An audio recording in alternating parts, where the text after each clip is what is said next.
Assalamualaikum warahmatullahi ta'ala wabarakatuh. Alhamdulillahi rabbil alamin. Wassalatu wassalamu ala nabiyyina Muhammadin wa ala alihi wa ashabihi ajma'in. Tajuk syarahan saya pada hari ini iaitu berbunyi penerokaan Undang-Undang Tauhid Islam. Penerokaan menggambarkan suatu penjelajahan, suatu pencarian daripada tak ada kepada ada, daripada belum terkumpul secara baik, dikumpul dan diperincikan menjadi suatu yang agak lebih baik. Itu dikatakan penerokaan. Kerana pada masa saya menuntut di sini dalam tahun-tahun awal, akhir tahun, pada tahun 1987 sehingga 1991 convocation kursus Undang-Undang Tauhid perbandingan ditawarkan. Walaupun namanya perbandingan, tetapi elemen Islamnya masa itu tidak ada langsung, sepenuhnya berteraskan common law Inggeris.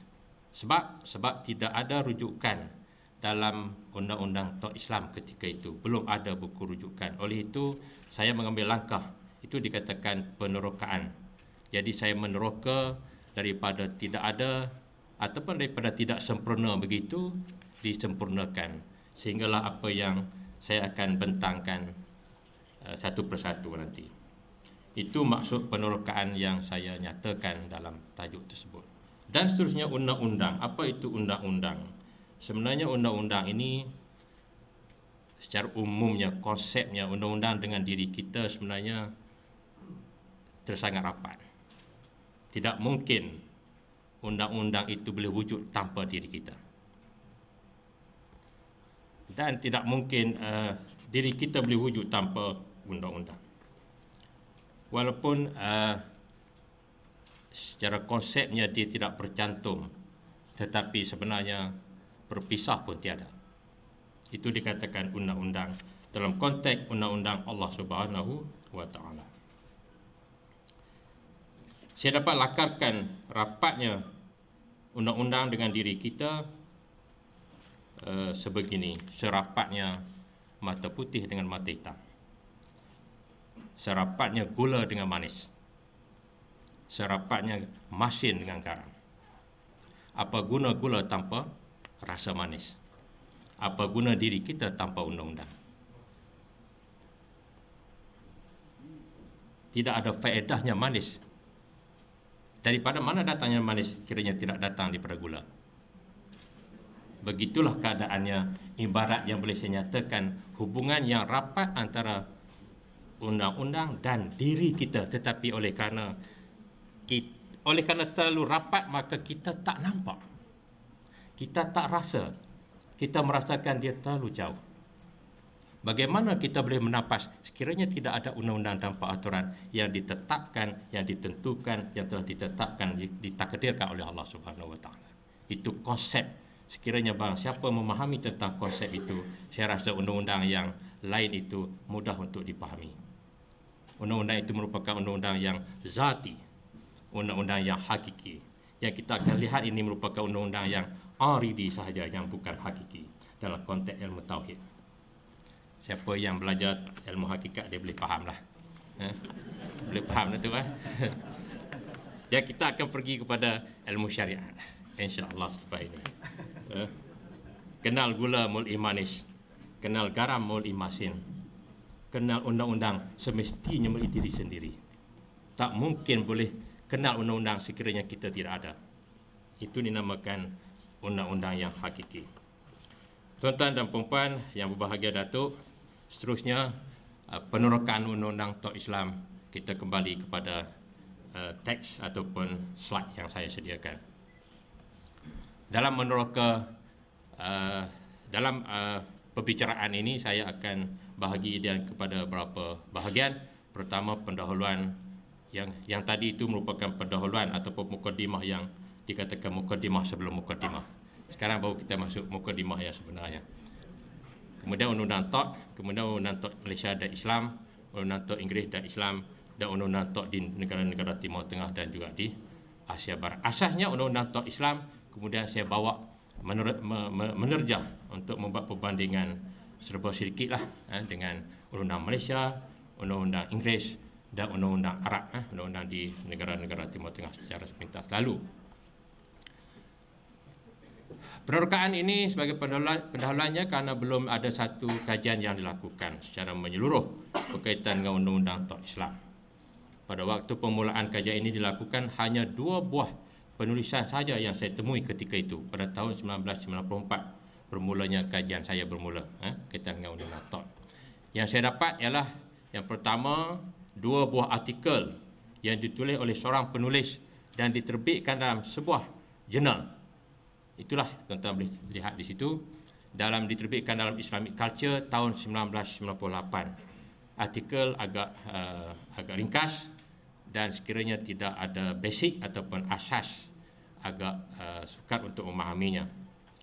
Dan yang keduanya ialah hasil daripada penyelidikan dilakukan oleh Liqat Ali Khan pada tahun 1988 bernama Islamic Law of Thought yang diterbitkan di Lahore, Pakistan. Tapi kajian ini pada saya kurang saya rujukkan kerana kurang saya merujuknya kerana dia agak ringkas dan tidak ada pandangan fuqaha ataupun ulama dalam bentuk perbandingan ulama. Jadi dia hanya menyediakan kenyataan-kenyataan, kebanyakannya dia mengambil ataupun mencedok daripada Majalatul Ahkam Al-Adliyah yang ditadbirkan dalam zaman Kerajaan Osmaniyah. Tapi walau bagaimanapun kita boleh mengucapkan tahniah dalam konteks pihak-pihak yang berminat dalam bidang ini.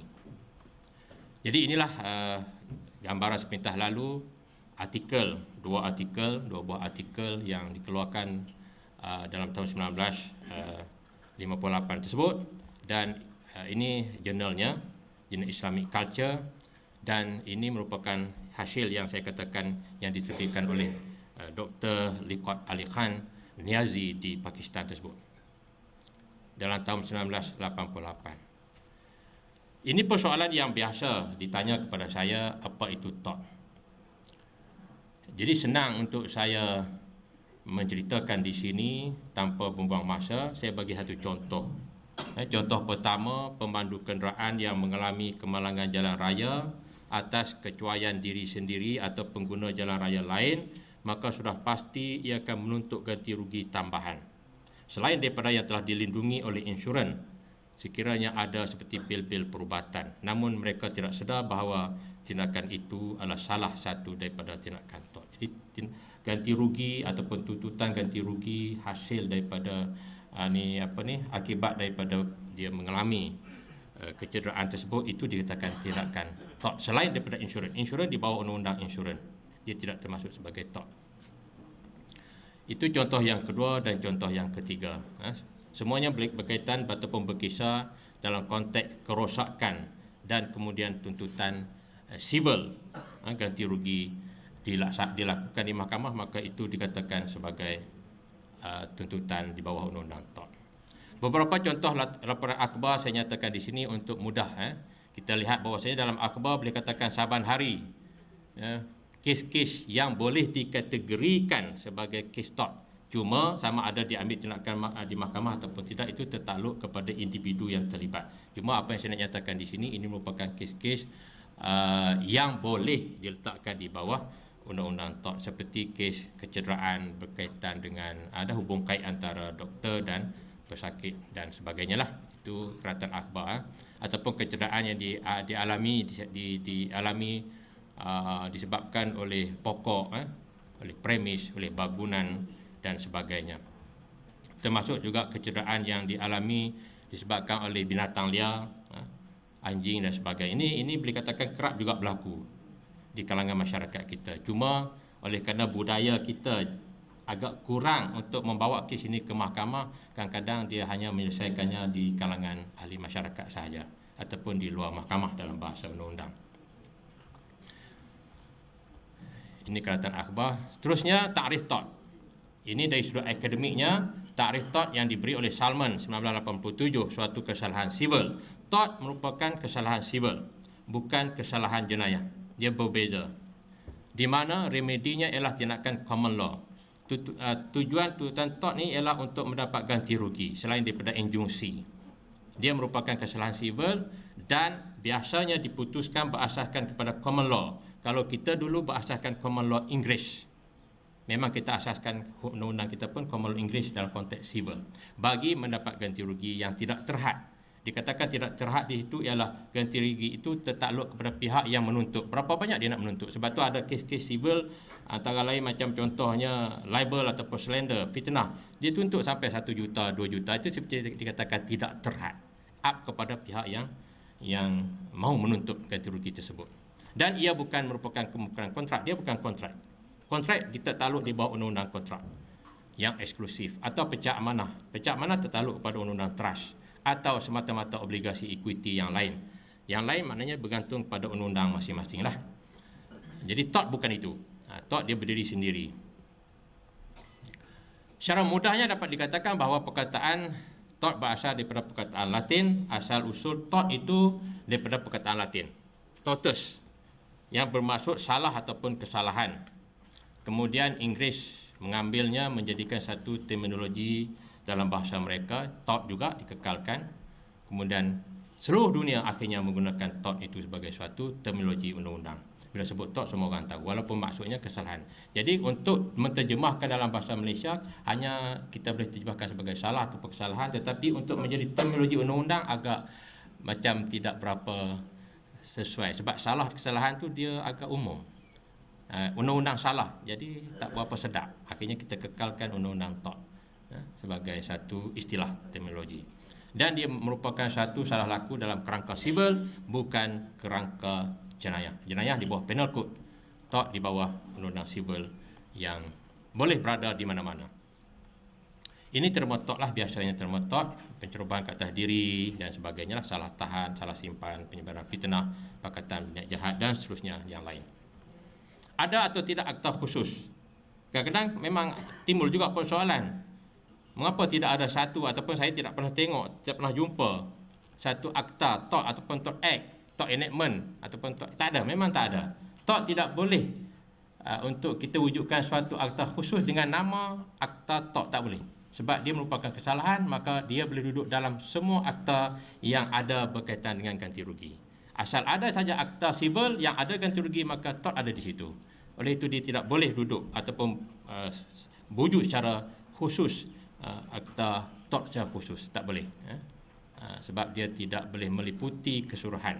Kalau diwujudkan satu secara khusus, dia tidak boleh meliputi secara keseluruhan. Oleh itu dia berada dalam mana-mana akta yang ada tuntutan ganti rugi. Secara mudahnya dapat dikatakan begini. Pertama, jika pesalah bertanggungan membayar pampasan atau ganti rugi kepada pemilik suatu barangan yang telah mengalami kerosakan atau kepada seseorang tertentu yang telah mengalami kecederaan, ia dikira sebagai tanggungan tort. Jika ia dihukum dengan hukuman jenayah seperti hudud atau apa-apa hukuman lain seperti penjara atau sebatan, ia dikira sebagai hukuman jenayah. Jadi jenayah biasanya memang biasanya diambil ataupun kuasa untuk mendakwa terletak di atas bahu pemerintah. Civil ataupun tort yang diletakkan dikategori sebagai civil, dia tindakan tuntutan ganti rugi civil ataupun tort ini terletak di atas bahu pihak yang terlibat dengan kemudaratan ataupun kecederaan. Oleh itu sekiranya dia tidak mengambil tindakan itu di mahkamah, dia tidak dapat apa-apa. Dia tidak seperti undang-undang jenayah. Undang-undang jenayah, pihak kerajaan akan ambil tindakan itu walaupun pihak yang mengalami kecederaan itu tidak mengambil apabila kita dah melakukan laporan. Pada waktu-waktu tertentu, kedua bentuk tanggungan atau hukuman itu boleh dibebankan bersekali ke atas pesalah berdasarkan kes-kes tertentu. Dan kadang-kadang tort boleh berada bersama-sama dengan jenayah. Kemudian kita masuk pada penerokaan saya yang pertama, iaitu Undang-Undang Tort Islam. Dalam penerokaan awal dalam bidang ini telah membuahkan dua hasil. Pertama, tesis saya PhD tahun 1997 dan sebuah artikel dalam jurnal Islamic Studies yang diterbitkan juga dalam tahun 1997. Ini halaman depan lah, saya punya tesis saya. Dan ini merupakan artikel julung-julung yang saya dapat terbitkan pada tahun 1997 hasil daripada penyidikan tersebut. Walaupun ketika itu tidak ada tuntutan daripada universiti tersebut, seperti saya itu, seperti mana yang hari ini kalau tak dapat terbitkan sebelum viva, dia tidak dapat viva. Kan itu wajib pada pelajar kita master dan juga PhD. Tapi saya ketika itu walaupun tidak disyaratkan begitu, tapi untuk demi menyebarkan ilmu hasil daripada penyidikan itu, saya menerbitkan, saya hantar kepada Islamic Studies. Ini merupakan bagi orang-orang lama, orang lama dia kenal lah jurnal ini. Ini merupakan jurnal well-known jurnal dalam bidang pengajian Islam. Tetapi malangnya jurnal ini tak disenaraikan dalam Scopus, malah tidak langsung dalam ISI. Tapi namanya, kekuatannya, keunggulannya memang jelas sampai hari ini. Tapi apa boleh buat? Oleh itu ramailah seolah macam zaman saya lah, zaman Datuk dan sebagainya, orang lama terpaksa mengubah haluan demi apa orang kata, demi mengikut haluan yang kita kadang-kadang kita pun dalam keadaan yang keliru. Oleh itu ramai penyidik dalam bidang pengajian Islam terpaksa mengubah haluan. Walaupun ke jurnal lain lah, kerana jurnal-jurnal yang well-known, yang very well-known dalam pengajian Islam terpaksa kita tinggalkan. Sedangkan jurnal-jurnal begini tidak kena apa-apa bayaran pun, tapi kualitinya begitu tinggi. Dia menjaga kualiti. Itu secebis kisahlah. Inilah hasil awal dalam kisah perjalanan penerokaan mencari satu korpus ilmu yang belum diterokai. Muncul pula persoalan, apa itu undang-undang Tok Islam? Ringkasnya dapat saya katakan sebagai suatu kumpulan undang-undang yang membincangkan salah laku ke atas hak individu melalui tindakan seseorang atau wahana lain, sama ada ke atas diri atau harta benda dan sebagainya. Asalkan terdapat, saya menghubungkan, sebab apabila kita bercakap tentang undang-undang Islam, asasnya tak dapat lagi daripada Al-Quran dan As-Sunnah. Jadi saya akan menghubungkan persoalan itu dengan kes tok terawal yang dikisahkan dalam Al-Quran surah Al-Anbiya ayat 78, firman Allah Subhanahu wa taala yang berbunyi, wa Dawud wa Sulaiman idh yahkumani fil harthi idh nafashat fihi ghanamul qaumi wa kunna li hukmihim syahidin. Alhamdulillah. Al-Anbiya 78. Dan maksudnya sebutkanlah peristiwa Nabi Daud dengan Nabi Sulaiman ketika mereka berdua menghukum mengenai tanam-tanaman semasa ia dirosakkan oleh kambing kaumnya pada waktu malam, dan sememangnya kamilah yang memerhati dan mengesahkan hukuman mereka. Menurut Ibnu Abbas radhiyallahu anhu, dalam kes ini sekumpulan kambing telah merosakkan tanaman orang pada waktu malam. Setelah kes itu dibawa kepada Nabi Daud alaihissalam, baginda menghukum supaya kambing-kambing itu diberikan kepada tuan punya tanaman sebagai ganti rugi. Mendengar sedemikian, anak-anaknya Nabi Sulaiman alaihissalam, Nabi Sulaiman merupakan anak kepada Nabi Allah Daud, yang masih muda remaja ketika itu, berumur 11 tahun, berkata, kambing-kambing itu hendaklah diserahkan kepada tuan punya tanaman untuk diambil hasilnya, iaitu anak-anaknya jika dilahirkan anak lah, susunya dan bulunya. Dan tuan punya kambing itu pula hendaklah menanam semula kebun itu dan mengurusnya sehingga tanamannya menjadi seperti keadaannya yang asal, lalu diserahkan kepada tuannya dan dia mengambil balik kambing-kambingnya.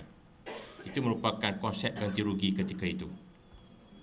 Setelah mendengar tersebut, mendengarnya, Nabi Daud alaihissalam mengakui bahawa keputusan anaknya itu lebih tepat. Ini membuktikan bahawa Nabi Daud alaihissalam memutuskan hukuman itu hanya menurut ijtihadnya, dan tak kala nyata kepadanya kebenaran, dia tidak keberatan menerimanya. Kes yang berlaku ini merupakan kes terawal dalam sejarah Islam berkaitan dengan tanggungan yang disebabkan oleh haiwan, atau dalam bahasa Inggerisnya liability for animal. Ini merupakan bukti awal bahawa kes tak wujud dalam undang-undang Islam. Kajian dan penyelidikan dilakukan secara perbandingan dengan Undang-Undang Sivil Malaysia, Inggeris Timur Tengah dan Asia Barat selepas itu. Hasil kajian dan penyelidikan tersebut diterbitkan di peringkat kebangsaan dan antarabangsa sama dalam buku, jurnal proceeding dan juga kertas persidangan.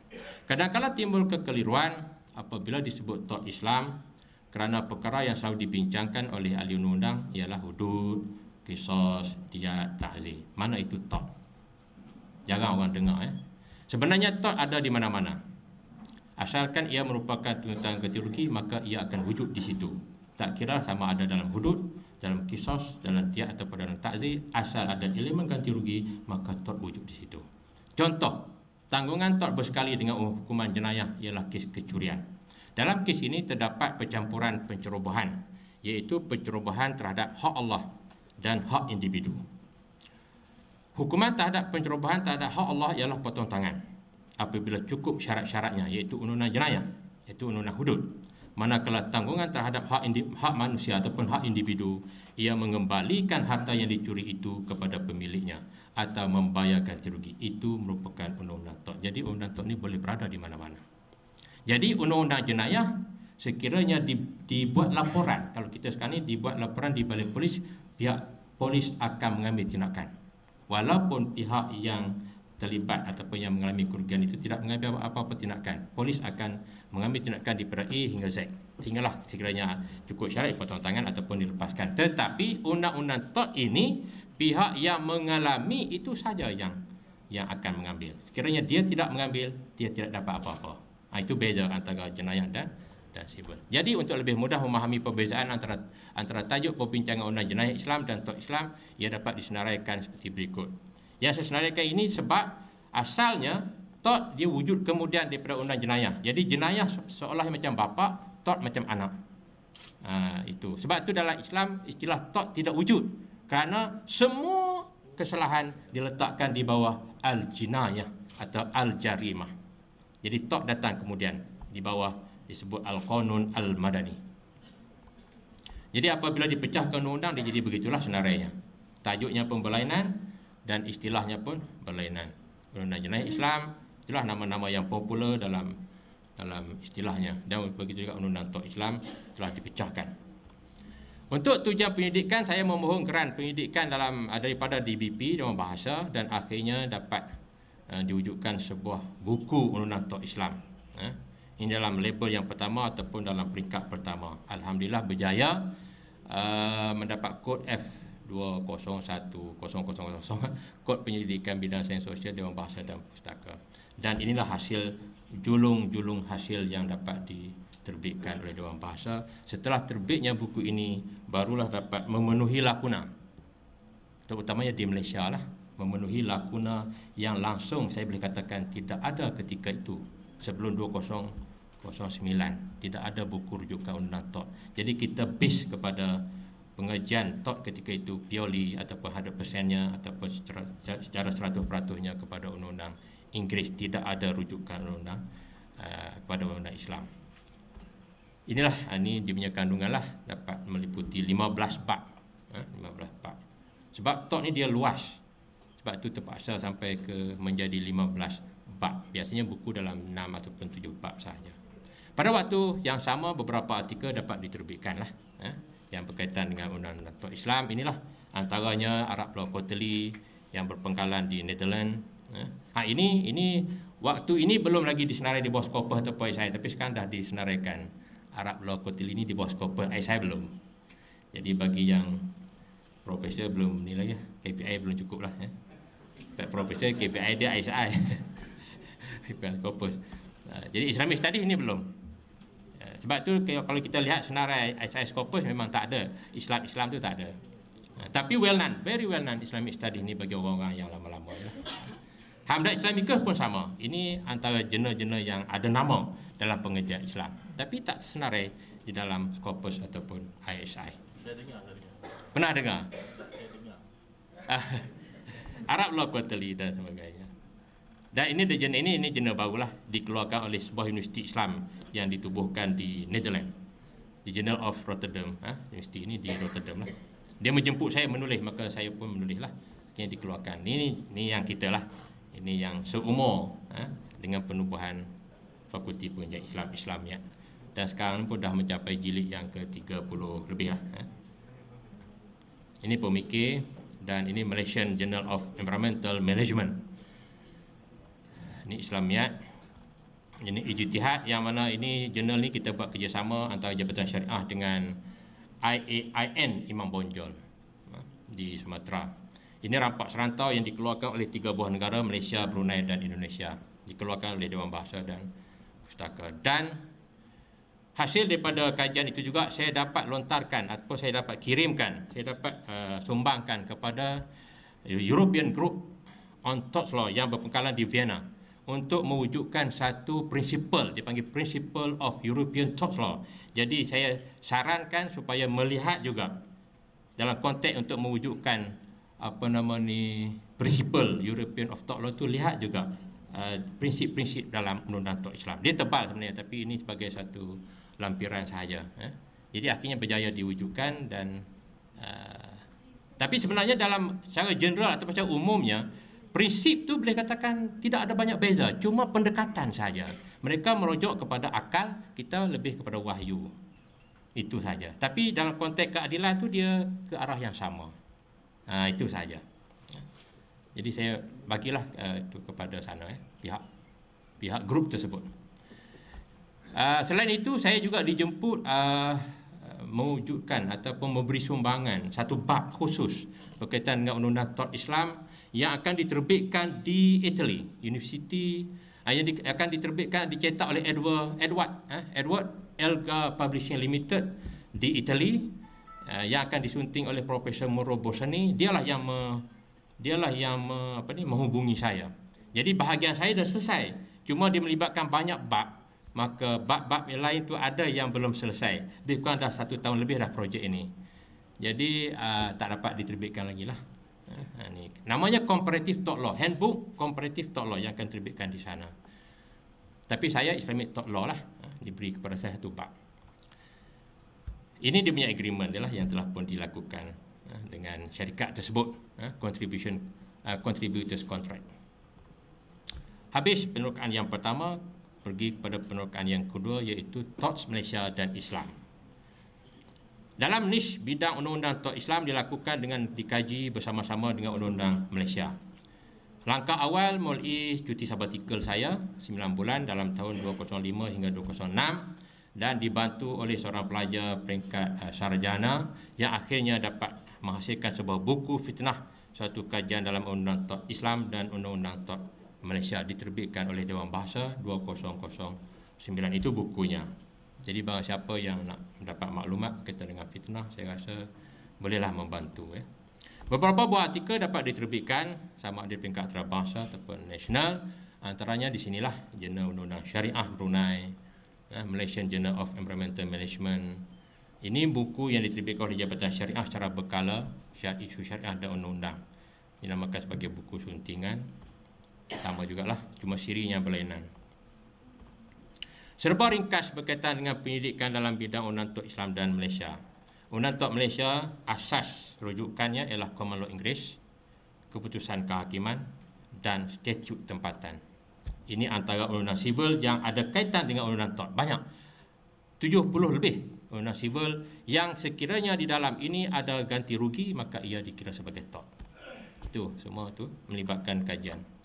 Satu contoh yang dinyatakan di sini, saya bawa kes Rosli bin Muhammad Yusof and another lawan Ahmad Zamri bin Hassan and others, Mahkamah Tinggi tahun 2011. Kes ini melibatkan anak kepada penuntut tadi, anak Rosli tadi. Dia mengikut satu program sekolah di Tasik Chini, di bawah program amali kejuruteraan awam di Tasik Chini, Kuantan, Pahang. Jadi biasalah budak-budak sekolah ni kadang-kadang terlepas pandang, mereka mandi dan lemas. Bila mandi lemas, terlibat jadi apa? Dia panggil kecederaan otak yang teruk, severe brain damage.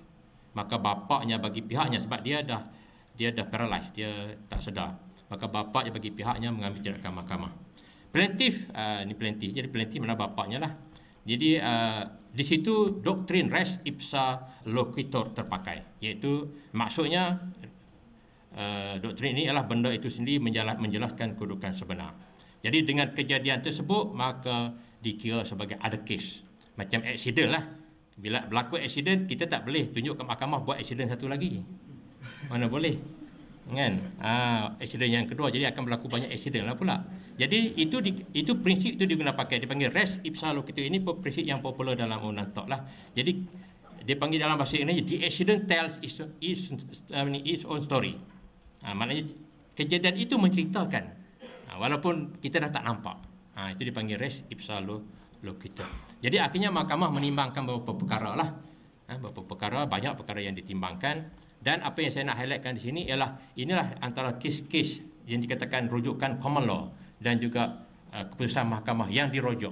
Untuk membuat satu keputusan bukan senang. Mahkamah terpaksa membuat penyelidikan yang agak mendalam. Mereka akan dapatkan kes-kes sama ada di England ataupun yang berlaku di Malaysia, kes-kes yang sama ataupun yang hampir sama, untuk melihat mana satu, untuk menimbang mana satu hukuman yang seadil-adilnya boleh diputuskan. Ini antaranya kes-kes yang dirujuk lah. Tak perlu saya baca lah. Ya, akhirnya keputusan mahkamah memutuskan bahawa kerugian dan kerosakan yang dialami oleh pihak plaintiff disebabkan oleh pelanggaran atau kemungkinan kewajipan berjaga-jaga terhadap pihak yang mengalami kecederaan tersebut. Yang kedua, kecederaan yang dialami oleh plaintiff adalah akibat daripada kecuaian defendant, iaitu pihak sekolah. Pertama, kedua dan ketiga. Ada banyak lah, termasuk kerajaan Malaysia pun terlibat. Kementerian pun terlibat dalam pendidikan. Seterusnya, kerosakan itu adalah kerosakan atau kerugian yang diakibatkan secara terus atau langsung oleh pihak defendant. Keterangan menunjukkan bahawa defendant telah melanggar kewajipan berjaga-jaga dan seterusnya maka defendant bertanggungan terhadap plaintiff. Jadi sumber yang kita dapati untuk membuat keputusan tersebut ialah berteraskan kepada keputusan mahkamah atau keputusan kehakiman, yang mana keputusan kehakiman itu berteraskan kepada common law. Common law akhirnya mewujudkan satu dikatakan istilah doktrin duluan yang mengikat. Rujukan dibuat kepada keputusan kehakiman, kes terdahulu bagi proses penghakiman. Kes-kes selepas itu, ini terjadi seperti mana keputusan Rosli diputuskanlah. Jadi yang saya nak highlight di sini ialah ada ke tidak sekiranya kes tersebut dibawa di mahkamah yang kita boleh katakan so-called mahkamah Islam itu, boleh ke tidak Islam menangani kes tersebut dengan prinsip-prinsip Islam itu. Itu tujuan saya tu sebenarnya. Dalam undang Islam, hubungan istimewa antara ibu bapa dengan anak. Sebab tadi ada hubungan tu yang penting tu, hubungan guru dan murid. Kat situ ada. Dan sekarang ni ada hubungan, ada kewajipan. Sekarang ni kewajipan telah mungkir. Telah ada kemungkiran kewajipan tersebut, maka berlakulah kecederaan. Jadi dalam Islam pun sama. Ibu bapa dengan anak ada hubungan. Guru dengan murid ada hubungan. Majikan dengan pekerja ada hubungan. Pemerintah dengan rakyat pun ada hubungan. Sebab itu sekiranya berlaku satu kemudaratan yang disebabkan pemerintah, maka pemerintah wajib membayarkan rugi kepada rakyatnya. Antara contohnya macam katakan kes di Empangan dan sebagainya. Nampak? Ada hubungan tu, rakyat dan pemerintah. Satu dalil yang boleh dirujuk ialah, ini cukup jelas dalil ini, iaitu ini hadis, setiap daripada kamu adalah penjaga dan setiap daripada kamu bertanggungjawab terhadap orang di bawah jagaannya. Itu hadis. Kullukum ra'in wa kullukum mas'ulun an ra'iyatih. Jadi panjang lagi lah. Saya tak perlu baca habislah. Jadi hadis ini membentuk hubungan khas antara individu dengan individu bagi mewujudkan peraturan dan undang-undang yang akhirnya boleh menimbulkan tanggungan sivil sekiranya terjadi suatu kemudaratan. Berasaskan pada hadis inilah para ulama Islam dapat menyelesaikan beberapa kes berkaitan dengan hubungan khas antara penjaga dan orang di bawah jagaannya atau guru dan murid yang boleh dijadikan sebagai rujukan. Antaranya, contoh ini yang saya ambil daripada kitab ulama. Seorang perempuan yang mengalami penyakit epilepsi memerlukan pengawasan dan penjagaan yang rapi. Sekiranya dia tidak mampu mengawasi dan mengawal dirinya dengan baik, maka suaminya wajib menjaganya supaya dia dapat dicegah daripada terjatuh sama ada ke dalam api, air dan sebagainya apabila diserang penyakit tersebut. Sekiranya dia mengalami penyakit itu tanpa sebarang pengawasan, maka suaminya bertanggungan terhadap kejadian tersebut. Dari sudut undang-undang, suami wanita itu mempunyai hubungan khas dengannya dan kedudukan hubungan itu mewujudkan kewajipan berhati-hati kata suami terhadap isterinya supaya si suami dapat mengambil perhatian yang munasabah bagi keselamatan isterinya. Seorang bapa, ini kes yang kedua, seorang bapa menyerahkan anaknya kepada seorang guru renang untuk diajar berenang. Ini yang saya bawa ni semua catatan yang dikemukakan oleh para ulama. Apabila kejadian lemas tiba-tiba berlaku lemas kepada murid tersebut, maka mahkamah melihat ia merupakan kes prima facie kes. melainkan pihak guru itu dapat counter balik ataupun menafi balik, berdalih, berdalihan. Guru renang itu bertanggungan atas prinsip yang jelas di seluruh fakta bahawa dia mempunyai hubungan khas antara guru dan murid, dan keadaan hubungan itu mewujudkan kewajipan berhati-hati di pihak guru. Yang ketiga, kanak-kanak yang berumur 3 tahun adalah di bawah pengawasan dan penjagaan ibunya.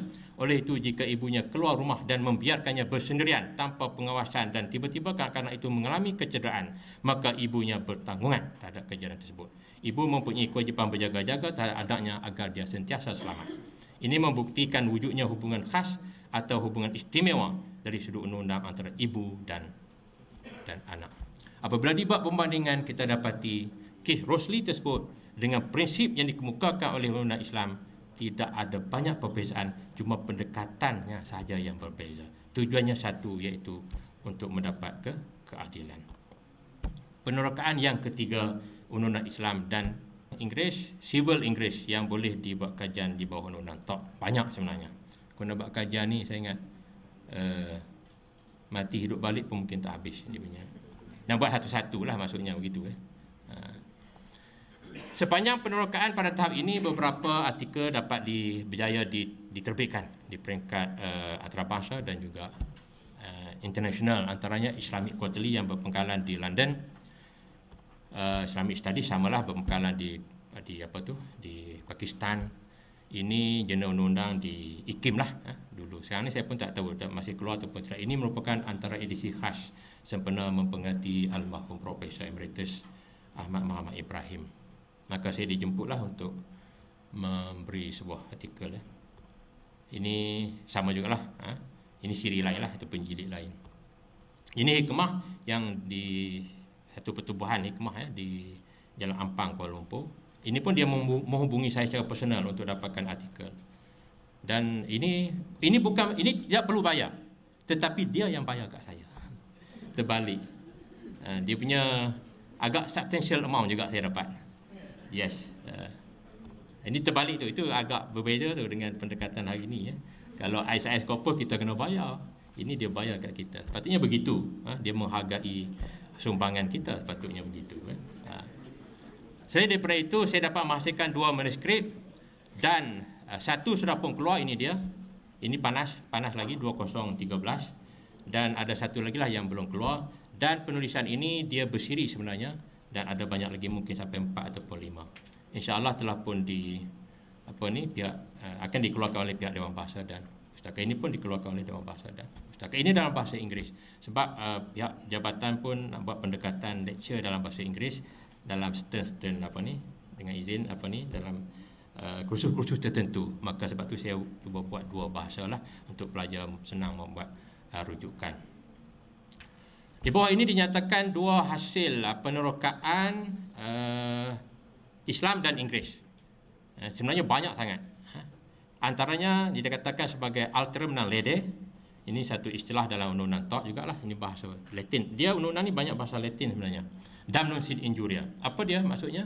Alterum non lede ni artinya tiada seorang pun boleh disakiti sama ada dengan perkataan atau perbuatan. Itu prinsip.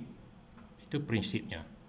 Prinsip ini diwujudkan dengan maksud menghalang seseorang daripada melakukan suatu tindakan TOT terhadap pihak lain, sama ada ia berkaitan dengan harta benda, diri, nama baik atau apa saja yang berkaitan. Ini jelas. Cuma bahasanya berbeza. Cuba kita tengok sabda Rasulullah SAW. Al-Muslim man salimal muslimuna min lisanihi wa yadihi. Ada beza. Maksudnya ialah apa? Seseorang Muslim itu adalah yang menyelamatkan Muslim-Muslim lain dengan daripada lidah dan tangannya. Bezakah dengan yang atas? Tidak seorang pun boleh disakiti sama ada dengan perkataan atau perbuatan. Sama saja lebih kurang dalam konteks mencapai keadilan. Mana jalan untuk menuju kepada keadilan itu. Cuma pendekatan ini menggunakan Latin punya prinsip, kita menggunakan wahyu. Itu gunanya. Jadi kalau kita bawa satu kes ataupun kita menubuhkan mahkamah syariah dalam konteks menangani kes-kes TOT, tidak ada masalah pun dalam konteks pelaksanaan. Yang bahagia Datuk dan ahli hadirin sekalian. Dan yang kedua, damnum sine injuria. Maksudnya apa? Kerosakan tanpa kecederaan undang-undang. Ada kerosakan, tetapi tidak ada pelanggaran undang-undang. Itu maksudnya, jangan keliru. kerosakan tanpa kecederaan undang-undang. Ada berlaku kerosakan, tetapi dalam konteks undang-undang tak berlaku pencerobohan. Itu maksud damnum sin injuria. Dia ada terbalik juga, injuria sin damnum ada juga, tapi saya tak bawa di sini. Takut keliru.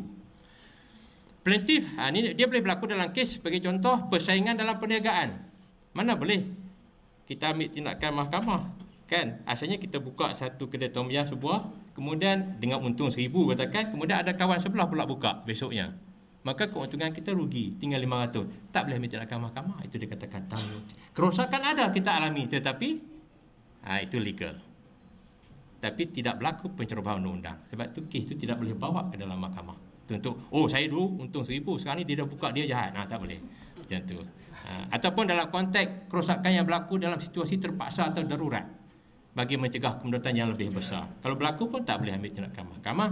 Kerosakan yang terjadi ketika pelaksanaan suatu aktiviti yang dibenarkan oleh statut ataupun undang-undang. Dan yang terakhir bagi kes-kes di mana seseorang itu berhak melakukan di atas tanah pemilikannya. Dalam Islam satu prinsip umum, iaitu tidak dikira sebagai suatu kesalahan jika seorang melakukan suatu tindakan di atas tanah kepunyaannya.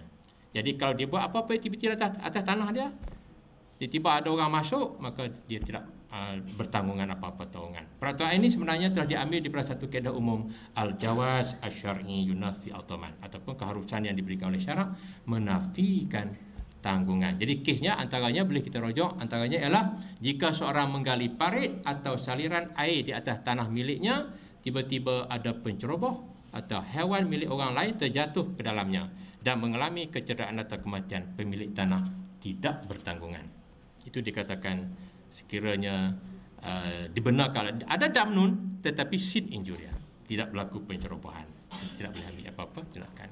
Kesimpulan dalam label ataupun dalam tahap ini, daripada dua contoh yang diberikan dapat dikatakan semua undang-undang berkendakkan kepada keadilan, cuma cara pendekatannya sahaja yang berbeza. Sebenarnya terdapat banyak prinsip dan kaedah undang-undang top yang bersamaan antara undang-undang Inggeris dan Islam. Dan yang terakhir, yang bahagia Datuk dan semua ahli hadirin, penerokaan saya di tahap yang keempat ini, undang-undang top di Jordan, Emirat Arab Satu, Iraq, Sudan, Tunisia, Morocco, Mesir, Lebanon, Syria, Libya, Kuwait dan Yaman. Saya cuba melihat secara sepintas lalu undang-undang Al-Qanun Al-Badani di negara tersebut dan akhirnya dapat diterbitkan beberapa buah artikel, antaranya dalam Arab Law Quarterly berpangkalan di Netherlands, begitu juga dalam Arab Law Quarterly, dalam Ijtihad, dalam isu syariah, itulah beberapa, dan juga dalam kajian syariah diterbitkan oleh USIM. Undang-undang sivil yang dikuasakan di negara Timur Tengah dipengaruhi oleh Majalatul Ahkam Al-Adliyah. Ini bagi orang yang belajar undang-undang dia kenal.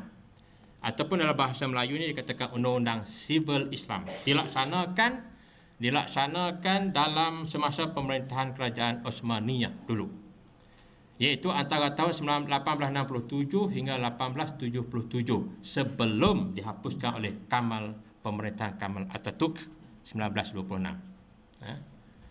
Datangnya Kamal Atatürk, dia abolish, diganti dengan Swiss Code. Waktu itu satu-satunya kerajaan tanah Melayu ketika itu mengambil Majalatul Ahkam Al-Adliyah ini, dia menterjemahkan, dan ia diterjemahkan dalam bahasa Melayu, namanya ialah Majalah Ahkam Johor, ada sampai sekarang dalam muzium. Ada Majalah Ahkam Johor namanya. Cuma diubah sesuai dengan pendekatan ni, tempatan, localized. Bagi contoh, katakan dia guna gandum di sana, kita ubah jadi nama padi lah. Kurma jadikan pinang, kelapa dan sebagainya. Disesuaikan. Dan daripada itu saya dapat hasilkan sebuah artikel, dan artikel ini dihasilkan membuktikan hubungan kerajaan Johor. Memang rapat ketika itu zaman Sultan Abu Bakar dan juga anaknya zaman Sultan Ibrahim ketika itu. Begitu rapat hubungan antara Johor dan Turki, dan ada pun muftinya daripada kalangan orang Turki ketika itu. Dan sekiranya hari Jumaat khutbah dibacakan hari Jumaat di Johor dan juga di negeri-negeri lain termasuk Kelantan, ketika mengaminkan panjang umur tu, dia punya doa sampai termasuk sultan di Turki dan diaminkan oleh rakyat Malaysia ketika itu. Maknanya hubungan begitu rapat ketika itu. Nak menunjukkan rapat antara kita dan Turki. Dan alhamdulillah saya dapat hasilkan sebuah artikel dan diterbitkan dalam sebuah apa nama ni dipanggil Encyclopedia Turkle jilid dalam 13. Dan asalnya bahasa Inggeris tapi diterjemahkan ke dalam bahasa apa nama ni bahasa Turki. Ya, artikel saya itu bahasa Inggerisnya The Relationship Between Turkey and the State of Johor, a study on Majallatul Ahkam Al-Adliyah. Dalam bahasa Turki itu baca sendirilah. Kemudian majalah dihapuskan langsung setelah kedudukan oleh Kamal Atatürk tahun 1926. Peruntukan yang terdapat dalam majalah itu sebenarnya berteraskan pada mazhab Hanafi. Walaupun majalah telah dihapuskan, tetapi dia diambil oleh negara-negara Arab lain termasuk Jordan dan sebagainya lah yang saya sebut tadi itu, menjadi trust kepada pembentukan undang-undang negara-negara tersebut. Yang saya rujuk di sini ialah Undang-Undang Sivil Jordan 1976 ya, dalam section 290 berkaitan dengan kerosakan yang disebabkan oleh bangunan ataupun bangunan runtuh timpa kita. Maka pihak yang ditimpa itu boleh mengambil tindakan mahkamah untuk menuntut ganti rugi dan buat legal action lah. Jadi dia bincang di sini siapa yang sepatutnya kepada siapa sepatutnya kita ambil tindakan itu. Jadi dinyatakan di sini yang kita boleh mengambil tindakan, yang boleh diambil tindakan itu ke atas pihak pemilik sebenar bangunan tersebut. Jadi bukan kepada, kalau katalah bangunan itu disewa, bangunan itu digadai, bangunan itu di apa lagi, di kat situlah, diwakaf dan sebagainya. Jadi kepada siapa, itu dia bincangkan. Jadi akhirnya dia buat keputusan dalam section ini, nyatakan pihak pemilik sebenarlah yang sepatutnya kita buat tuntutan ganti rugi. Jadi Undang-Undang Sivil Jordan. Jadi apa yang saya nak highlightkan di situ ialah di mana kedudukan Islam, di mana kedudukan undang-undang Islam. Jadi saya ambil satu pandangan sajalah, iaitu Al-Marughinani, seorang ulama bermazhab Hanafi, dalam penyataannya yang dia wafat pada tahun 593 Hijrah 1196 Masihi. Pada dasarnya dia kata adalah sah atau wajib permohonan dilakukan kepada pihak yang mempunyai kuasa untuk meruntuhkan tembok dan melapangkan kuasa ruang udara.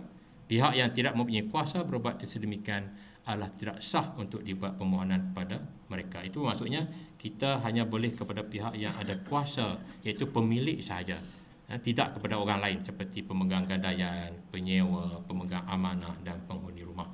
Dan adalah sah permohonan dilakukan kepada penggadai kerana dia mempunyai kuasa berbuat sedemikian dengan cara menebus semula temboknya, dan juga sah kepada pemegang wasiat dan penjaga bapa atau ibu anak yatim kerana mereka itu mempunyai hak penjagaan. Jadi di sini dengan kita bandingkan dengan undang-undang di negara Arab, cuma saya ambil contoh satu saja, itu Jordan, Undang-Undang Sivil Jordan, maka tidak ada beza antara pendekatan undang-undang Islam yang tulen, yang otentik, yang klasik itu dengan apa yang diamalkan di negara-negara Timur Tengah, termasuk di Asia Barat. Kesimpulannya dapat dikatakan bahawa peruntukan Undang-Undang Sivil Jordan 1976 adalah bersamaan dengan kehendak Undang-Undang Tauhid Islam. Kerana apa? Kerana pembentukan itu dipengaruhi oleh Majallatul Ahkam Al-Adliyah, kalau bahasa Inggerisnya Ottoman Civil Code. Hal yang sama juga berlaku dalam peruntukan Undang-Undang Sivil negara-negara Arab lain. Bagi kesimpulan keseluruhannya, Allah Subhanahu Wa Taala mengutuskan Rasulnya Muhammad sallallahu alaihi wasallam sebagai pembawa rahmat kepada alam ini. Rahmat itu meliputi semua aspek kehidupan manusia, termasuk aspek undang-undang. Undang-undang Islam adalah suatu yang praktikal yang telah pun berjaya diamalkan oleh baginda sallallahu alaihi wasallam sendiri sewaktu baginda di kota Madinah. Hal ini lebih jelas lagi apabila terbukti dalam perbincangan yang lalu, apabila didapati Undang-Undang Tauhid Islam begitu selari dari sudut konsep dan aplikasi dengan Undang-Undang Malaysia, Inggeris dan juga Undang-Undang Sivil di negara-negara Arab. Oleh kerana Undang-Undang Tauhid merupakan sebahagian daripada Undang-Undang Sivil atau awam, maka di negara kita Malaysia sewajarnya ia diasaskan kepada common law Islam atau tempatan, bukannya lagi kepada common law Inggeris.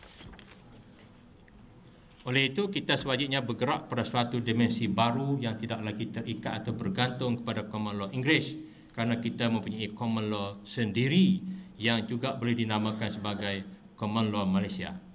Malah dari sudut sejarah yang telah dibuktikan melalui hukum kanun Melaka bahawa Undang-Undang Islam telah pun diterima pakai dan dilaksanakan di tanah Melayu suatu waktu dahulu.